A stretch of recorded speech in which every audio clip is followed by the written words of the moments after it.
Hey guys, what's up? It's Bobby with Gilk Sports Cards. Hope you're having a fantastic day. Gonna have a quick little video about selling cards during the hype. So a couple examples, football and then also baseball prospecting. So let's start off with football. This is literally the only modern non-PC football card that I have left in my inventory. Everything else I have already sold, and I bought a ton of football cards in the off season. Justin Herbert, a little bit of Joe Burrow, Caleb Williams, Anthony Richardson, CJ Stroud, Bryce Young, this guy Will Levis. A lot of stuff also the kids and I pulled and then sent off to grading. Tons of cards, and this is literally the only one that I have left. And guys, I tried really hard to sell this one before the season started. I paid about $60 for this card total, and I had it on buy it now for $150 with offers, and guys and gals, I guess, were offering me about $100 for it, and I didn't take it. I should have just auctioned it off and got, whatever I get. Now I bet you this card only goes for $50 or $60, so I should have taken it. But it's the only card I got a little bit greedy on.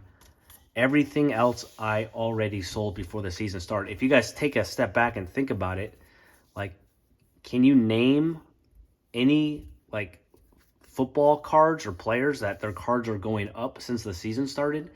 It's tough. There's not many. I mean, Derek Carr is playing really good. Baker Mayfield, but if you did invest in those guys and you did pick up their cards, man, credit to you, because I think most of us didn't see that happen.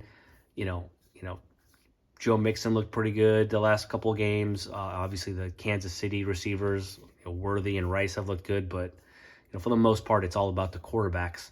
Now, even CJ Stroud, guys, he's obviously played great. He's 2-0, but since the season started, his cards are actually flat to maybe even down a percentage or two. So there was just so much hype behind him, it's almost impossible for his cards to go up.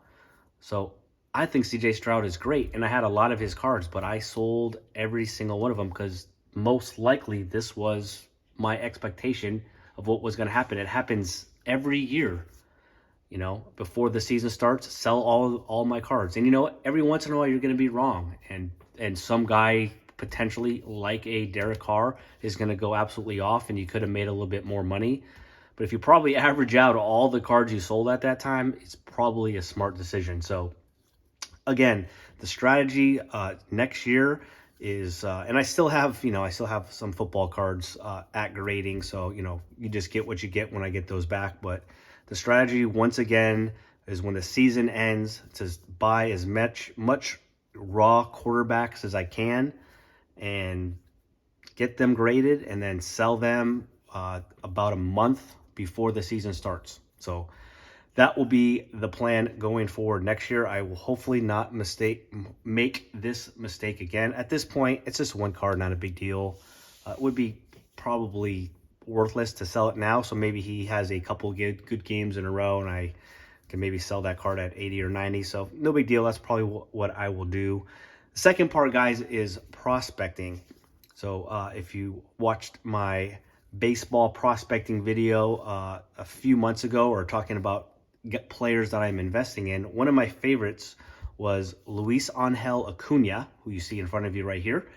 That is Ronald Acuna's little brother.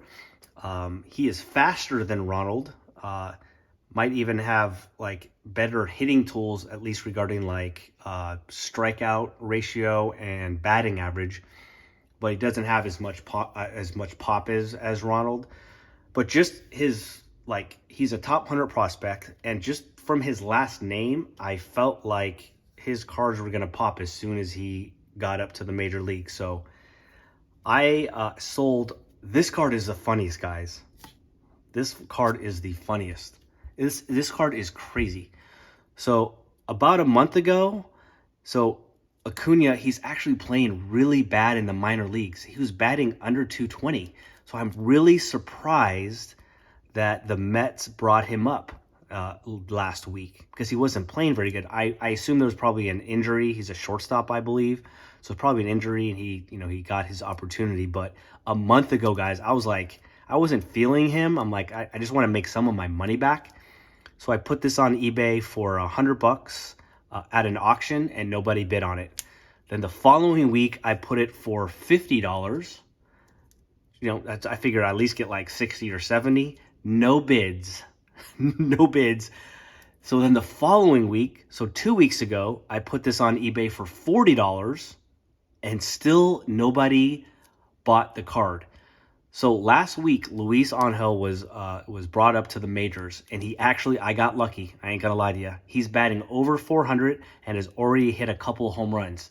Guess what this card just sold for tonight? I did a 7-day auction, Saturday to Saturday. It's already been paid for, so I'm not making this up. $185. It's crazy. I couldn't get 40 last week for it. And then he's called up in the majors. He's playing pretty good, and it sells for $185. Now, maybe he goes off in the playoffs because the Mets are a good team. They're going to be in the playoffs, and that card could go even more. But odds are, if he was struggling in the minors, this is just a short-term deal, in my opinion. And then in the offseason, I like him, and I like his last name still, so I probably will reinvest in him. But it's just crazy. This sold for $185. So I had about, I think I spent $20 on that card. It's out of 23, but it's an unlicensed, it's select. I mean, it's cool. It's a pop one, right? Because it's out of 23. But it sold for $185. It's so crazy. I spent about $40 total on this autograph out of 99, Bowman's Best. That's with grading, and this one sold for $130. And then my gold, which I thought would actually sell for more than the select.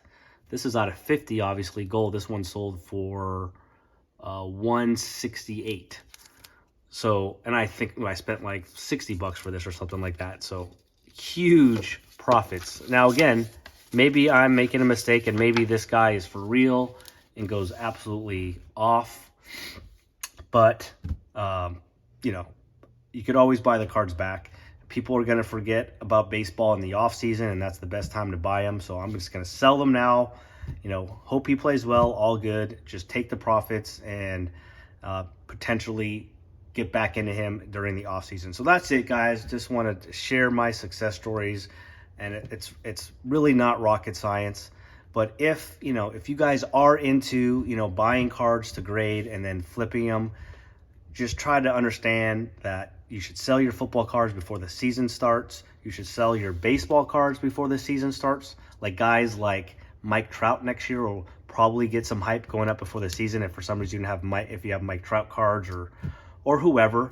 And then if you have prospects, just throw it on an auction or at least throw your cards up for offers as soon as they're called up.